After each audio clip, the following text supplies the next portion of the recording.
అందరికీ నమస్కారం. Welcome to it's TV. ప్రస్తుతం మనతో పాటు ఉన్నారు ప్రొఫెసర్ డాక్టర్ ముల్లపూడి సత్యనారాయణ గారు. గురువు గారితో మాట్లాడి 2026 ఉగాది పంచాంగం అంటే మన శ్రీ పరాభవనామ సంవత్సరంలో 12 రాశి వారికి కూడా ఏ విధంగా ఉందో గురుగారితో మాట్లాడి తెలుసుకుందాం. నమస్కారం గురుగారు. నమస్కారం అమ్మా దాక్షాయిని. గురుగారు 2026 ఉగాది పంచాంగం ప్రకారం శ్రీ పరాభవనామ సంవత్సరంలో మేష రాశి వారికి ఏ విధంగా ఉండబోతుంది? మొట్టమొదటగా పరాభవనామ సంవత్సరం ఈ సంవత్సరం పేరు. హ్మ్. అందరూ కూడా పరాభవం అంటే ఏంటి? ఇన్సల్ట్. హ్మ్. అంటే ఇది ఎప్పుడొచ్చింది తెలుసా? 60 ఇయర్స్‌కి ఒక సంవత్సరం మారుతుంది. హ్మ్. 1966లో వచ్చింది. హ్మ్. ఆ సంవత్సరంలో పుట్టినటువంటి వాళ్ళందరూ కూడా చాలా మందికి పాపం పరాభవనామ సంవత్సరంలో పుట్టారు కాబట్టి ఇన్సల్ట్స్ అనుభవిస్తూనే బతికేశారు. ఓకే. హ్మ్. అంటే హ్మ్. కెరియర్‌లో రైజ్ అవ్వచ్చు, డౌన్స్ అవ్వచ్చు. మొత్తం మీద పరాభవాలు మాత్రం తగులుతాయి. హ్మ్. ఈ సంవత్సరంలో పుట్టేటటువంటి పిల్లలకందరికీ కూడా కాస్త మిక్స్డ్ రిజల్ట్స్ ఉంటాయి. ఇది మొట్టమొదటిగా తెలుసుకోవాలా. ఇన్సల్ట్స్ చూడు చాలామంది టాప్ లెవెల్ చీఫ్ సెక్రటరీస్ పోస్టులకి వెళ్ళాల్సిన ఐఏఎస్ ఆఫీసర్లు సడెన్‌గా సస్పెండ్ అవ్వడం. లూప్ లైన్‌లోకి పోస్టింగ్స్‌కి వెళ్ళడం.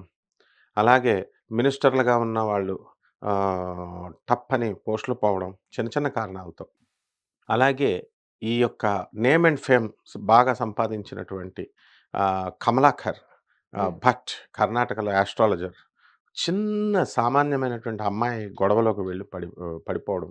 ఎన్‌డి తివారీ గవర్నర్ ఆఫ్ ఆంధ్రప్రదేశ్‌గా చేసిన ఆయన ముస్సలాయన. ఆయన అమ్మాయిల విషయం కోసం గవర్నర్ పోస్ట్ పోగొట్టుకోవడం ఇవన్నీ ప్రజలకు తెలిసినవే. హ్మ్. కాబట్టి ఇలాంటివన్నీ కూడా పరాభవనామ సంవత్సరంలో జరుగుతాయి. ఈ సంవత్సరం పరాభవనామ సంవత్సరంలో మొట్టమొదటగా గ్రహస్థితులను మనం చూసుకోవాలి. ఉగాదితో ప్రారంభమయ్యేటటువంటి ఈ యొక్క తెలుగు సంవత్సరం దీంట్లో ఆహ్, కుంభరాశిలో మనకి రాహువు ఉంటాడు. హ్మ్. తర్వాత శని మీనరాశిలో ఉంటాడు. ఎప్పటి వరకు ఉంటాడు ఈ రాహువు? నవంబర్ 25, 2026 సంవత్సరం వరకు ఉండి, తదనంతరం మనకి మకర రాశిలోకి వచ్చేస్తాడు. అలాగే కేతువు సింహరాశిలో నవంబర్ 25, 2026 సంవత్సరం వరకు ఉండి, ఆ తర్వాత ఆయన ఆహ్, కర్కాటక రాశిలోకొస్తాడు. ఇక గురుడు మిథున రాశిలో ఉన్నాడు ఇప్పుడు. జూన్ 2, 2026 సంవత్సరం తర్వాత కర్కాటక రాశిలోకొస్తాడు. అలా ప్రధానమైనటువంటి ఈ 4 గ్రహాల మీద మనకి ఈ నూతన సంవత్సరం అనేటటువంటిది నడుస్తుంది. గురుగారు ఈ మీనంలో శని ఉంటారన్నారు గదా! ఎప్పటి వరకే ఉంటారు? ఇది నెక్స్ట్ మళ్ళీ వచ్చే సంవత్సరం మార్చ్ వరకు మధ్యలో మేషరాశిలోకి వెళ్ళడం, వెనక్కి రావడం ఉంటుంది. ఓకే. ఒక ఈ ఈ 2026 మళ్ళీ నెక్స్ట్ ఉగాది వచ్చేంత వరకు కూడా శని మేషరాశిలోనే మీనరాశిలోనే ఉంటాడు. హ్మ్. అందువలన మనకి ఈ గ్రహస్థితి వల్ల 12 రాశుల వారికి ఏ విధమైనటువంటి ఫలితాలు ఇస్తాయో ఒక్కొక్క రాశి వారీగా మనం చెప్పుకుందాం. తులారాశి వారికి ఏ విధంగా ఉండబోతుంది? మనకి తులారాశి వారికి అందరికీ కూడా ఆదాయం 5, వ్యయం 14 ఉంటుంది. అలాగే రాజ్యపూజ్యము 6, అవమానం 3 ఉంటాయి. అంటే మనకి ఖర్చు చాలా ఎక్కువగా ఉంది తులారాశి వారికి.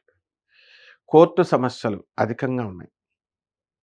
వీళ్ళ తండ్రి గారే ఎవరో బయటోళ్ళొచ్చి కోర్టుల కేసులు వేయడం కాదు. వీళ్ళు ఉమ్మడి స్థలాలు, ఉమ్మడి ప్రాపర్టీస్‌నే వీళ్ళ నాన్నగారు వాళ్ళు తులారాశి వాళ్ళకి ఎవరైతే పేరెంట్స్ ఉన్నారో, బంధువులున్నారో వాళ్ళ యొక్క తప్పిదాల వల్ల వీళ్ళు పాపం పిల్లలు కోర్టుల చుట్టూ తిరుగుతున్నారు ఈ తులారాశి వాళ్ళు.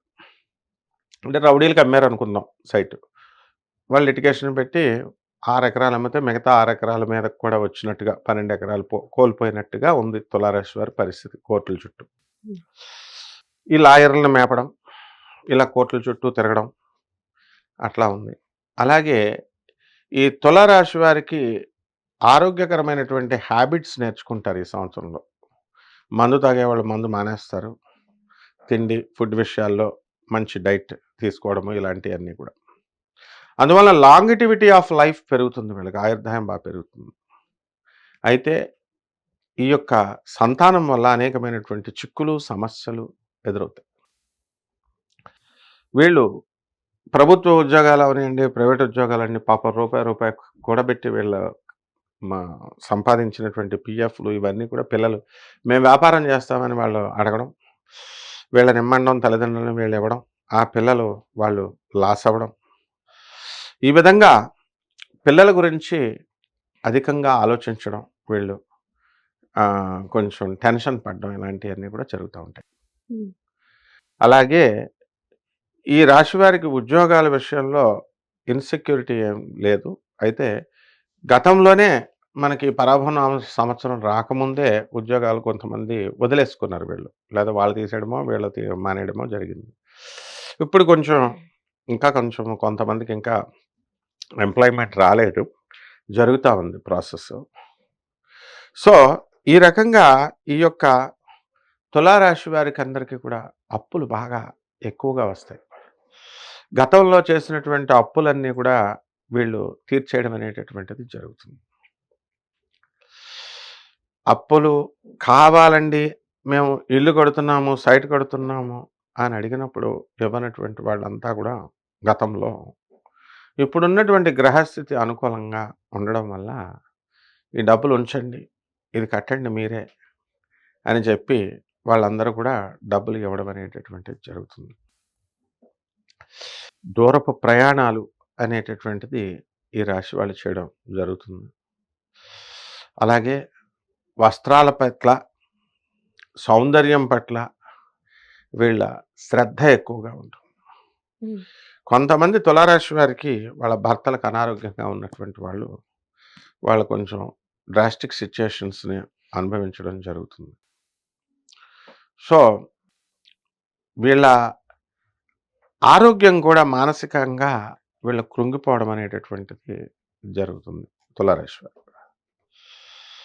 తర్వాత యాంకర్‌లుగా, జర్నలిస్టులుగా ఉన్నటువంటి మీడియా రంగంలో ఉన్నటువంటి వాళ్ళందరికీ కూడా గుర్తింపు రావడం జరుగుతుంది.